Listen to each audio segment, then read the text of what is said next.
Good morning and welcome to Purpose-Driven Finances, where our focus is helping you use your finances to achieve the purpose and plan for your life. And now here's the host of Purpose-Driven Finances, Alan Molina with Serwus Capital Management.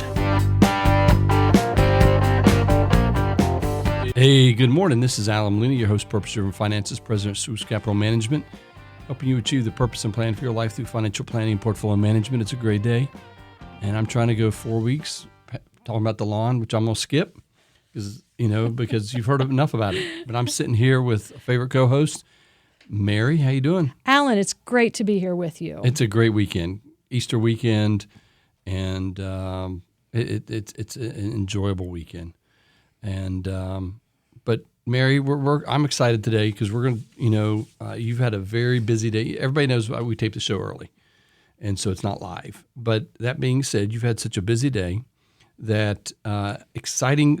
If you have any questions, when I'm changing up a little bit, because when I talk about the first half of the show, I usually just give like anywhere from 3 to 5 things to talk about. Mm-hmm. And I feel that myself, what I do is I ramble on and I give so much information.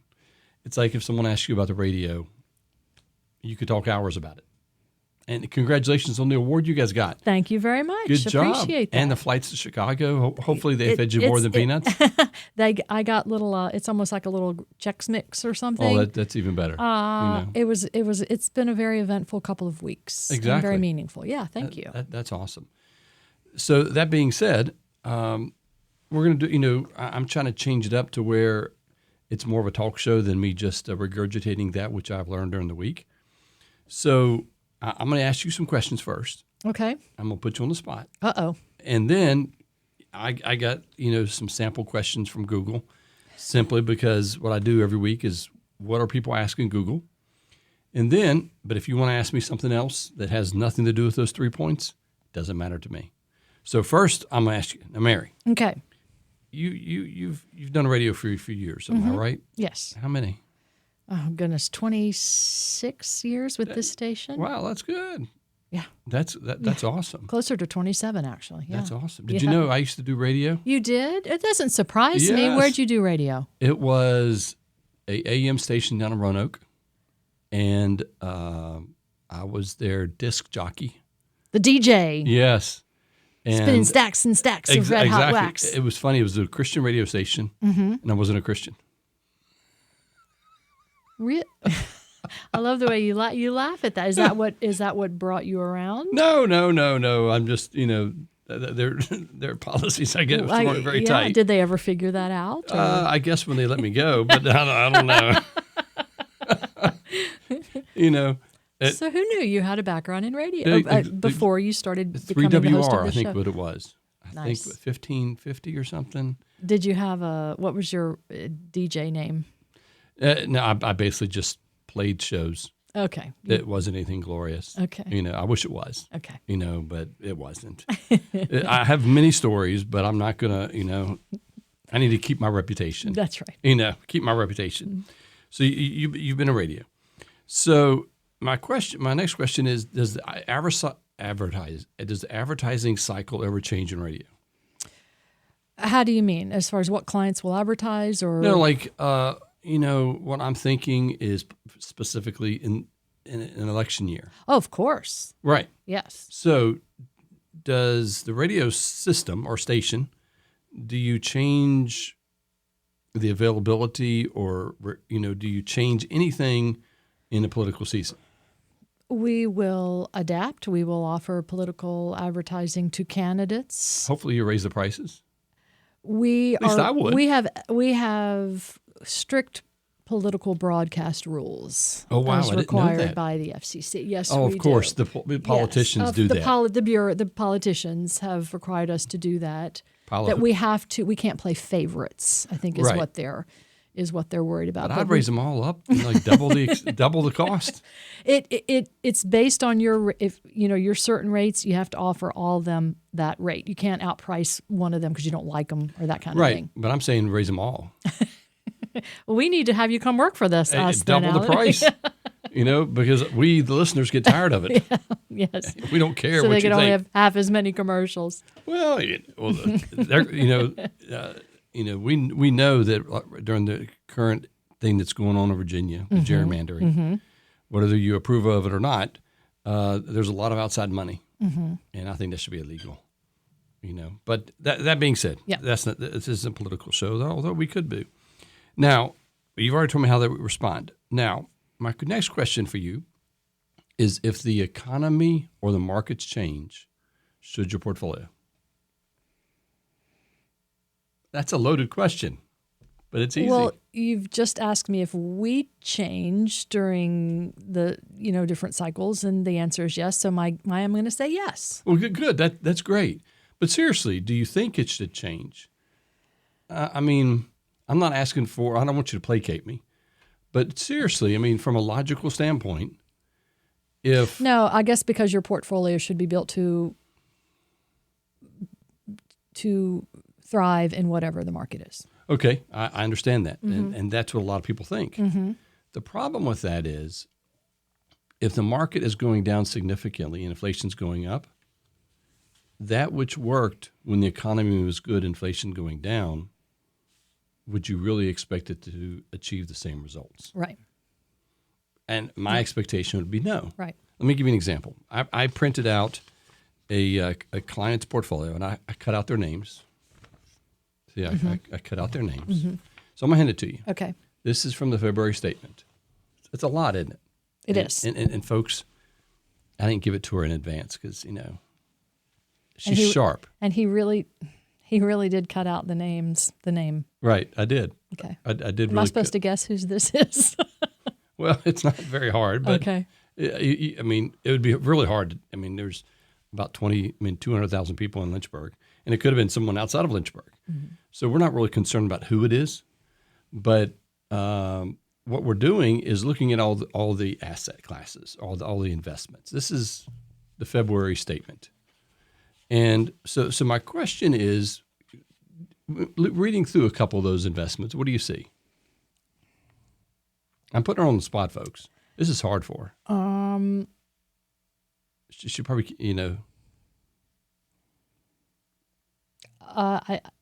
Let me right here. Yeah. Like, does that have any names on it? Quantum, AAA. Yeah, exactly. Just read them. Market neutral, quantum, AAA. Mary's BBB. never going to be back again, folks. No, I don't know. Silver miners, uranium, right, Sachs, silver miners. International, S&P 500. Right. It's very diversified. Very diversified. It's very diversified, yes. Exactly. Okay. Can I see it real quick? Of course. I'll because I know these. There's emerging markets, silver miners, uranium, there's gold, S&P value, emerging market bonds. Then on the next side, there's South Korea, more silver, space, ETF. There's real estate. There's home builders. There's materials, healthcare, industrials, utilities, consumer staples, copper miners, gold. So the reason I share that is because with you looking at it, you verified that I'm not, being hokey. Right. This is from February, and I circled the date. Now I'm going to give you one that's a lot easier. Okay. This is printed from yesterday's holdings. Same exact account number, although you can't see it because I cut it out. But it's the exact same account. And there's, I think, maybe 10 holdings. Right. If that. It looks like about a third of what it was you just read. Exactly. And I believe, what's that number? I think the number one holding is there at the top. BIL? Bloomberg. Yeah. Good. What is that? State Street. T-bill. Yeah, exactly. Yeah, Bloomberg 1 to 3 month T-bill. Exactly. Yes. Okay. And I think in one of the columns, it has a percentage on it, and a percentage of the account. Is it right here? Is this the? Yeah, it's 45%. 45%. And what's interesting is over here on this on this account, when we looked at it, it's not even listed. And the reason being is, and if you don't mind, I'll take it. And the reason I share this is because in our dynamic asset allocation, I always talk about the QPM, but this person is in dynamic asset allocation. And they have two portfolios. They have a good economy portfolio and a bad economy portfolio. In February, because of all the math and the gloriousness that we do in programming, we were in a good economy. But I saw, because of the math, that we were heading into a bad economy. I didn't feel it. I didn't think it. I didn't read some headline and respond. It was totally math. And so in the dynamic asset allocation, we have two portfolios, a good economy and a bad economy. And so what ended up happening is this person, they're in a good economy, they're 80% stock, 20% bonds. Okay? In a bad economy, they're 30% stock, 70% bonds. I don't call and ask. I just, once the math says, hey, we're going into a crappy economy or whatever it is, or if inflation's going up, we change. And so that's what I've done. And so if you look on the statement currently, it's 45% T-bills, 1 to 3 month. It's something we call market neutral. I'm not expecting you to understand what that is. Not that you're smart, you can handle it. It's just complicated. It's market neutral. And then it has 10% energy, and then another 10%. So it's 20% energy, about 50% bonds, and the rest is focused on stocks going down. What's happened the past month? We've gone down. Exactly. Yep. And so what this has enabled me to do is, if you're in a traditional asset allocation, in a normal firm, and I used to be this way, I would sit there and talk to the client and say, hey, client, what kind of risk you want to take? If the market is going to the moon, you're like, I can take all the risk in the world. But if it's going down, you're like, I don't want any risk. And so, and the reason I've done the dynamic asset allocation with a good economy and bad economy is because if we can mitigate the drawdowns in a significant fashion like we have, this person is up 3.5% for the year, whereas the S&P 500 is down 3.8% for the year. And so the reason for that is because of math.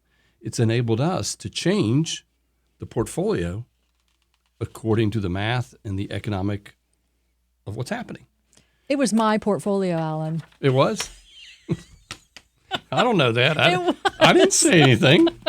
I did not say anything. I should probably know it better than that, but I rely on you. You should have. I didn't want to say anything. I didn't say anything. Well, it just goes to show that you are using the math to adjust accordingly, whether it's a strong market or not, and you're not having to say, read the tea leaves and what are you thinking, and, right. And it's actually more peace of mind. Right, because my goal as a financial advisor, I know we've used, and it's probably good because I want people to understand that when I say math and the dynamic asset allocation, it's taking the emotion out of it, because from a financial standpoint, when you're managing a portfolio, you cannot be conservative, you can't be liberal, you can't be a Trump lover, you can't be a Trump hater. Because when it comes to your 401k, your 403b, your 457, your IRA, your investments, it doesn't matter. What matters is your portfolio growing? Is it being protected? And when you retire, do you have what you need? And if your financial advisor, or if I were to say, you know what, I don't like what's happening in Iran, so we're going to go against this, or I don't like what's happening over here, and we manage your portfolio from an emotional, political, ideological viewpoint, it can cause your returns to go down. And that's not the goal of helping you achieve the purpose and plan for your life. Helping you achieve the purpose and plan for your life is helping you enjoy retirement, enjoy your family, and get where you want to go. So I know that took a long time, 15 minutes. I don't care. Any questions or comments? I love having it explained the way you did. Well, good. Yeah. I appreciate that. Yeah. And you didn't need to spill the beans, but I appreciate that. So, folks, we're going to go to a 30-second break. It was a sudden realization. Wait a minute. It's mine. Okay. We're going to go to a 30-second break. Stick around, and we're going to talk about a great company that uses a great retirement plan, Scott Insurance.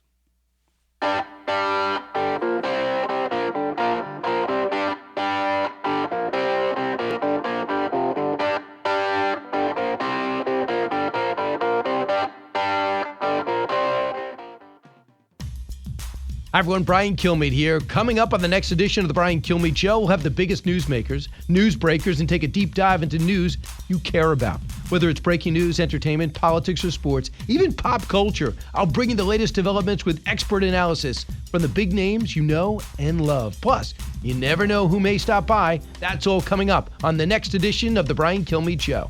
Weekday mornings from 9 to noon on WLNI.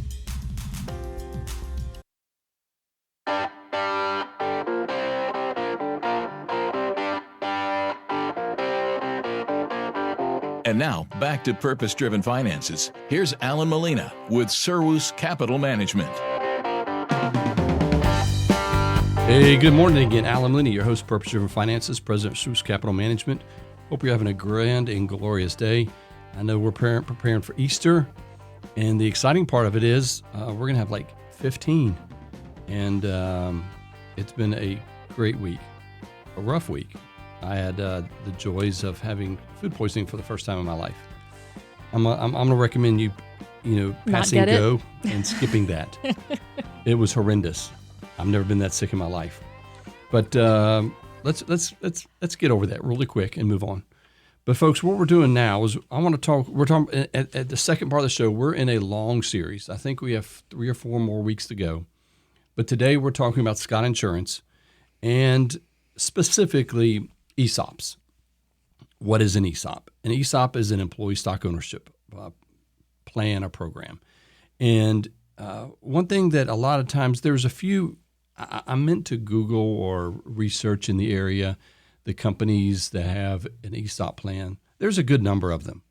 I believe Southern Air is an ESOP, but I just didn't do that, so I apologize. But there's a couple benefits that I really like of ESOPs. They have a greater retention of employees. And you say, why? Well, the reason they have a greater retention of employees is simply because if you're there long enough, you start owning the company. And if you start owning the company, you really want to do a much better job. You want to see this company thrive and survive. You don't want to see the company go down the tubes. Have you ever worked with someone who just didn't care? They didn't have that work ethic? Mm-hmm.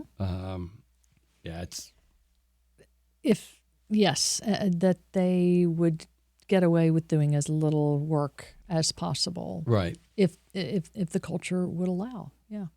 This is Dear Alan time. You want to share? No, I'm just kidding. I'm just kidding. Well, I think we all have. Oh, if you don't know who it is, then it's you. Right? So. Exactly. Yeah, I love that. Exactly, I think that's great. Exactly, that's great. Then another thing, Mary, is you not only get greater retention, greater work by employees, but you also get a higher quality of company in general. I built my house, and I was part GC, and we did a lot of subcontracting. I was amazed at the lack of our electricians. I would consider the owners of the electrical company my friends, probably my acquaintances. Mm-hmm. I'm not going to share their name. It's just I just look at them as nice guys and great guys. I even go to church with them, or I used to. That being said, their employees at times when they were doing the house, of wiring the house, I was amazed at the electrical stuff they just left. And so it would be my expectation that if an employee was a part owner of the company, they would be like, hey, if I leave $100, $200, $500, $1,000 worth of materials left over, then that's going to hurt my profit. Therefore, my company isn't going to grow as much. Mm-hmm. And so what ends up happening is in an ESOP, a lot of times you have a higher quality company in general. Now, something I didn't put in the notes, Mary, is one thing that's beneficial is it can be a very good way to go from the original owners in order to get out of the ownership. Mm-hmm. That's and I guess in some company cultures, if it's not an ESOP, the employees might have an attitude of, well, I'm just getting paid my X amount of dollars an hour, while the boss all the higher ups, the fat cats get paid. Exactly. So what difference does it make to me? Exactly. Whether I leave some equipment lying around or cut out early, you Right. know. Or cut the lights off. Yep. Or I dare to say there's studies being done, not being done, but have been done, that show that people who have ownership in whatever it is, they are a better steward of their responsibility. You know, and it goes from there. Now, the now I wanted to mention some problems with some ESOPs because, you know, show the positives and negatives. Mary, the first thing is concentration risk. What can happen is in concentration risk is if that's all the assets you have or a significant portion, that over time it can overwhelm your other assets. Like I know of some ESOP holders that their nest egg in their ESOP is very, very high compared to their other assets. And the problem is it's in one company. All their eggs are in that basket. Almost. Or they're one egg. Yes, exactly. All their eggs are in that one basket. And we know that can be a bad thing. But the good part of it is if you're within the company, you can actually analyze and research the company at a much better rate than people outside the company. You should be able to see about sales, impropriety, things such as that. But generally ESOPs, you know, and there's regulations that go into it. Also repurchase obligations. What I mean by that is, let's say, you know, from my understanding, Scott Insurance has over 400 employees, great company to work with, all that I've seen. The problem would be, I'm not really using Scott Insurance as an example, but some other company, let's say they had 100 employees and 20 of them retired at the same year. The problem is if those 20 owned a value that was more than the ability to get their money out, then what ends up happening is there's repurchase obligations. There's a strict window when people can get their money and how they can get their money. So it's something to look at when you retire. Another thing that happens, Mary, is valuation risk.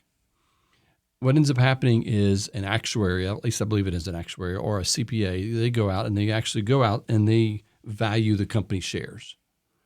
You ever heard of a guy named Mitt Romney? I have. It's amazing. He's, you know, commonplace. Did you know when he was running for president, his Roth account was over $100 million? I think I'd heard that. Yeah. Yes. And how he did that was it was a individually directed Roth account, and he ran a private equity. So every time he would do a private equity deal, he would put a portion of his Roth in that account. Not in that account. He would put part of the deal in his account. And generally what happens with private equity is it gets a much greater return than you can normally get. I mean, significantly higher. And what's interesting is private equity, we could do a couple shows on private equity. Did you know that a lot of institutional endowments are moving their endowments 30, 40, 50, not 50, 25 to 40% in private equity? I did not know that. The reason being is you get much higher returns, less drawdown. But the problem is it's in smaller companies, and when things go down significantly, it can be an issue, and liquidity. But then, you know, there's distribution rules, timing to get your money out, and so you really have to follow those. And then finally, employee retirement. It grows at a very high rate, simply because it's a private company. It's not evaluated on the whims of the company, not the company, the whims of the economy. Because you've heard about Iran, and you've heard about what's happening with gold and oil and Russia and Ukraine. These movements, they don't really affect private equity that much. It's more of a non-emotional response. And so what ends up happening is, can you imagine working at a place making when you retire, $7,500 a year, and when you retire and you've been there for 30 years, and you have a lump sum of $5 or $6, $7 million? Wow, that's amazing, isn't it? Is that commonplace? It happens. Wow. If you're there long enough, it can, because of the growth rate of private equity, of an ESOP, it can be dramatic. And the reason being is, it's mainly because of the returns. And so what ends up happening is the problem for people is they get near retirement or they're in retirement and they're like, I've made $7,500, $100,000 a year. That's a lot of money. But now I have my net worth at retirement is going to go up to $5 or $6 million. And if you take 5% of that at $5 million, that's $250,000 that you can get. Mm-hmm. That's a huge income increase. Yes. And then what ends up happening is people are like, man, I can spend all kinds of money. And then what ends up happening is they spend through it. Or they spend it at ways that are not the most prudent. What I mean by that is, and I'm trying to find an illustration that people won't get offended at. And it's hard in my brain because I don't mean anything offensively. Mm-hmm. But if you're not used to having a lot of money and you go out there and you're like, I got this big, I've had clients, they roll over their retirement plan and they're like, I have $1 million, $2 million, $5 million now. I can go out and buy my big $200,000 boat, go buy my G-Wagon. I mean, I've had clients do this. And what they don't understand is down the road, it affects them because they spend so much of the principal that it's hard to actually make that up. You know what I'm saying? Mm-hmm. Mm-hmm.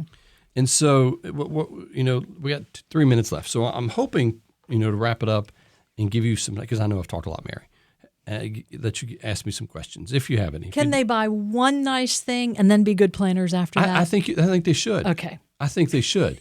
Just don't buy, if you have $5 million, don't buy something for $2 million. Right. Okay. Be smart, because the problem is it just depends on the value of it. Because if you go out and you spend a tremendous amount and your income bracket goes from $100,000 to $500,000, you're not spending $500,000. You're probably spending $700,000 because of taxes. And this has to last you the rest of your life, too. Exactly. Mm-hmm. Yeah. And so wouldn't it be nice in retirement to have a better lifestyle than you did working? Imagine being to where if in retirement you're like, you know what, I was making $100,000, now I'm making $200,000. I can go to the beach anytime I want. That's good. It's not an issue. Yeah. Yeah. Hey, grandkids, I'm going to the beach. You want to go with me? Mm-hmm. I mean, how much fun would that be? Or if the beach isn't there, hey, I'm going down to Tennessee, to Gatlinburg. Yep. I'm going to go take in every show. Do fun things. Exactly. So what should employees do? One, you need to do a financial plan and prepare for the windfall.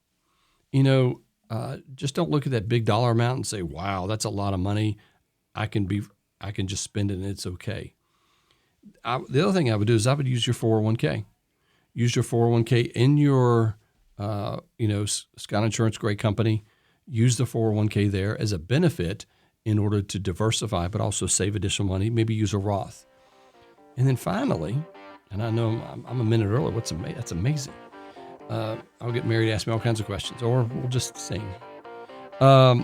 Call me at 434-316-0246 or go to my website, servuscm.com, and allow me to help you design a plan and around your purpose and your goals and your dreams and your assets and get you where you want to go. Now, Mary, any questions? Any thoughts? This has been very informative. Mm-hmm. I appreciate what you do. I'm glad you're feeling better. Yeah, I appreciate that. And you mentioned you're having a lot of people for Easter. Yeah. Are you ham? I think so. We haven't bought it yet. Okay, but definitely ham. I think so. That'd be great. I hope you have a wonderful Easter, and it's been a pleasure being with you. Thank you. I look forward to you next time. And folks, I hope you have a great Easter, and have a great week. And 434-316-0246. Have a blessed weekend. Sell, or use a platform. Only will a suggestion occur after a meeting to determine goals, risk tolerance, and time horizons. Investments involve risks and no guarantee of future results.